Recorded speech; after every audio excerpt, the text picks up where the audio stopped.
Well, good evening, everyone.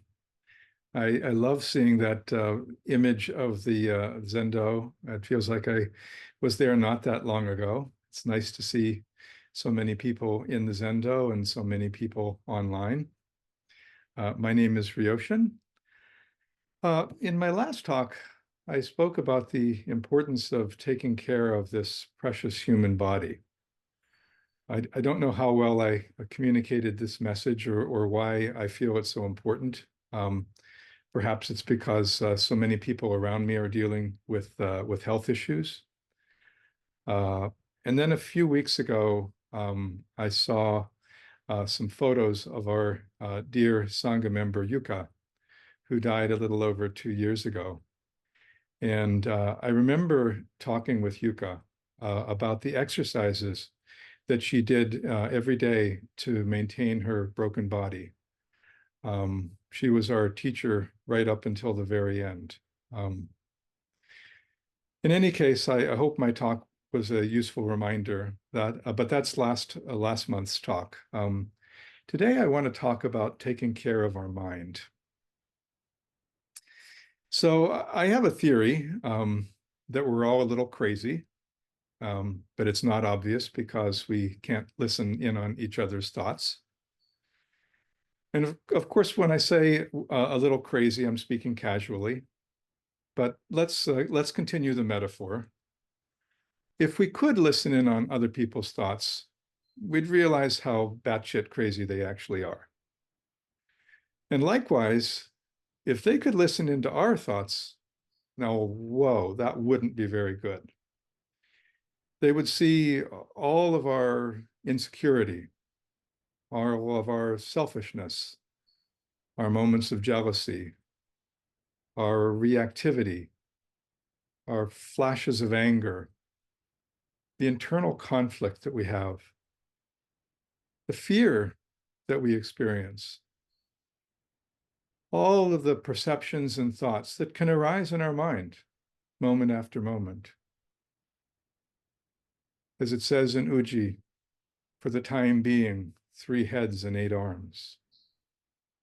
We're all deluded beings, just as we are all emerging Buddhas. For the time being, an 8 or 16-foot golden body. And of course, when we bear witness to what's going on in the world, it's not surprising that we're conflicted and sometimes afraid.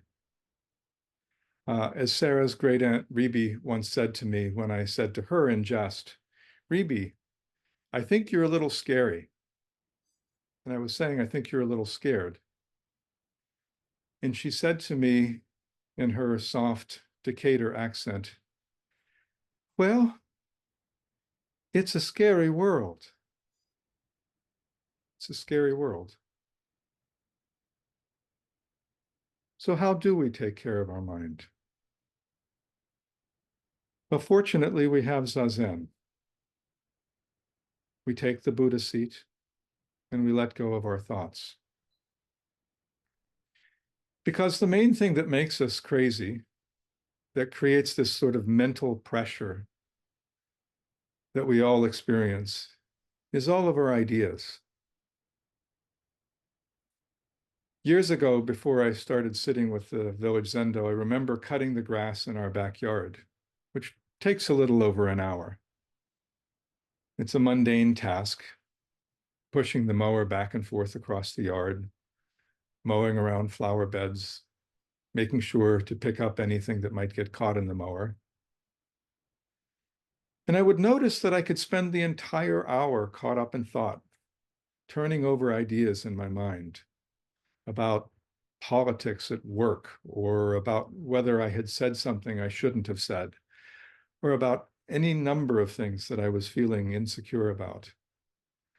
I wasn't in my backyard at all. I could have been on Mars. Ideas about self and other, praise and blame, success and failure, right and wrong, health and sickness. Ideas about how I thought things should be versus how I thought they actually were. And we suffer because we see something we think is outside of ourselves, and we want it, or we want it to go away, or we want to change it in some way. Desires are inexhaustible.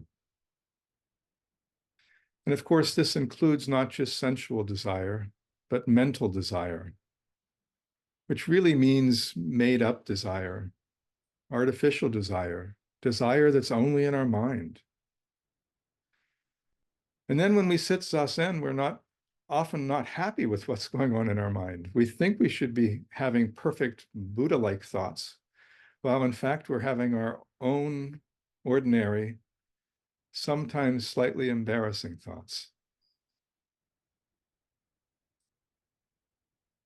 And of course, we human beings are social beings. We're highly evolved to seek status within our group, whether that group is our family or our profession or our hobbies.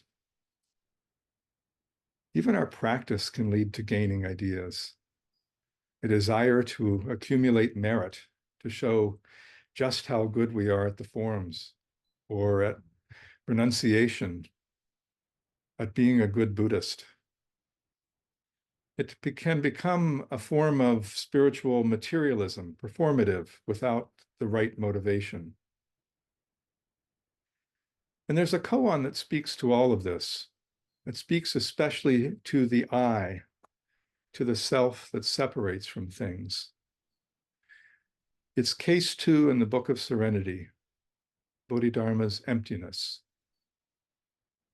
And I'll read it to you. Emperor Wu of Liang asked great teacher Bodhidharma, what is the highest meaning of the holy truths? And Bodhidharma said, empty. There's nothing holy. The emperor said, who are you facing me? And Bodhidharma said, I don't know. The emperor didn't understand.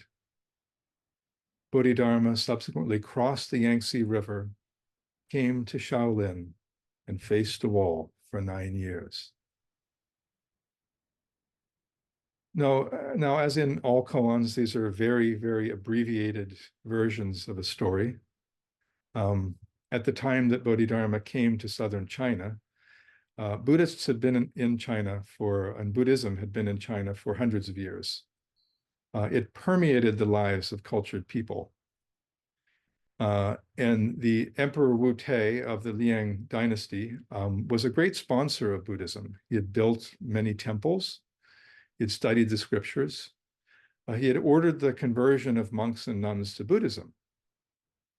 And so he no doubt expected to be praised by this Zen master from India. Just like as we look to our teachers and say, how am I doing? Am I a good student? We look for recognition of what we've accomplished, just as we look to our families and friends for love and validation and recognition. But Bodhidharma says, in essence, form is emptiness. Emptiness is form. These things that you think you have accomplished are empty. Don't dwell on the result. Now, this is the emperor that he's talking to, and the emperor is taken aback. And he says, who are you to question my commitment to Buddhism? I'm the emperor. Who are you? And Bodhidharma pulls the rug out from under him. He says, I don't know who I am. And this I don't know resonates throughout the whole universe. Look at how he handles this. He didn't hand the emperor his CV. He didn't acknowledge that he had any authority at all. He just said, I don't know who I am. And if the emperor had asked why, he didn't ask why, but if he had asked why, Bodhidharma might have said, because it's only the five aggregates here before you. This was Bodhidharma's teaching. And then he leaves. Why does he leave? Perhaps he realizes that the student sitting in front of him, in this case the emperor, was not ready for what he had to teach. Or perhaps he felt he wouldn't be safe there. In any case, he crossed the Yangtze River and goes to northern China, where he faces the wall for 9 years and creates the tradition that we carry on today. So this talk is about taking care of our mind. So the next time you're feeling mental pressure, ask yourself, who is it that's thinking these thoughts? Who is it that is feeling insecure or jealous or afraid? In essence, ask yourself, who am I? And I suggest that you ask this question because asking this question implicitly awakens us to Bodhidharma's response. I don't know. Every time you ask, who am I? You realize that there is no answer that's sufficient. You feel one way in one moment and different the next. I was a young man once and I'm an old man now. When I'm in samadhi, I hear a bird chirping, and that's me.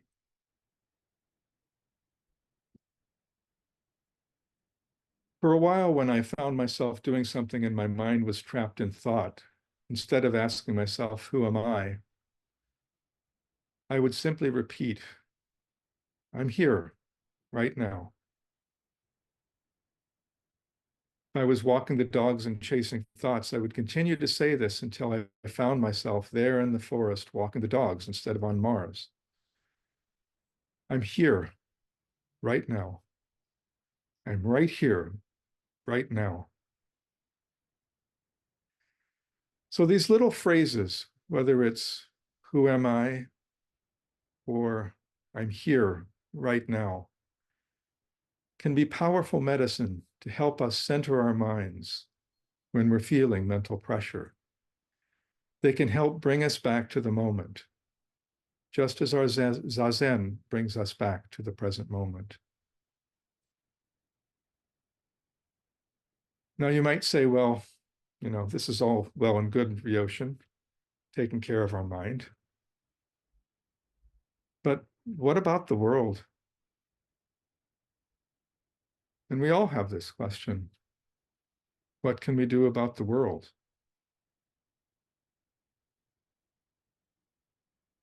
And I could ask you, well, what do you mean by the world? What do you mean by the world if not your own mind? And you might ask, well, is taking care of my mind enough? Am I doing enough? And this question embodies a misconception. What do you mean by I?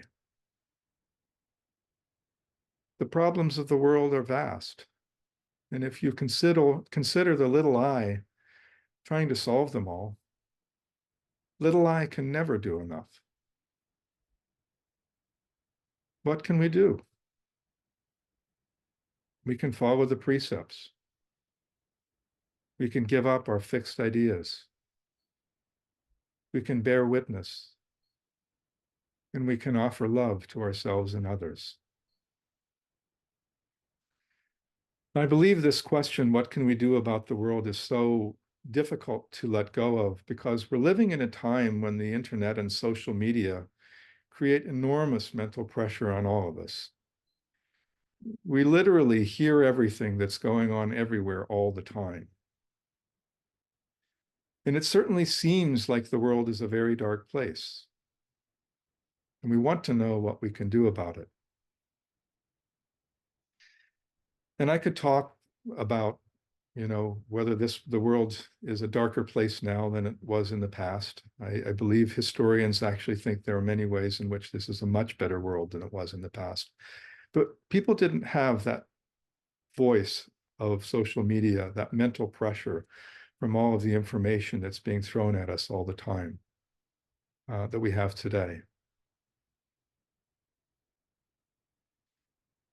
There's a koan that we work with in the initial set of koans that we study. Stop the fighting across the river. That's it. That's the whole koan. Stop the fighting across the river. And of course, when we're working with this koan, we ask, how can I stop the fighting? It's over there. I'm over here. Until we can stop the fighting in our own mind, we can't stop the fighting anywhere. Who is it that's asking this question? Who is it that's fighting? The work of our practice is to stop all suffering by creating beings that refrain from harm and that offer love. So perhaps what we can do, perhaps all we can do, is just to follow the pure precepts, not knowing, thereby giving up fixed ideas about myself and the universe. This is ceasing from evil. Bearing witness to the joy and suffering of the world. This is doing good. Loving myself and others. This is doing good for others.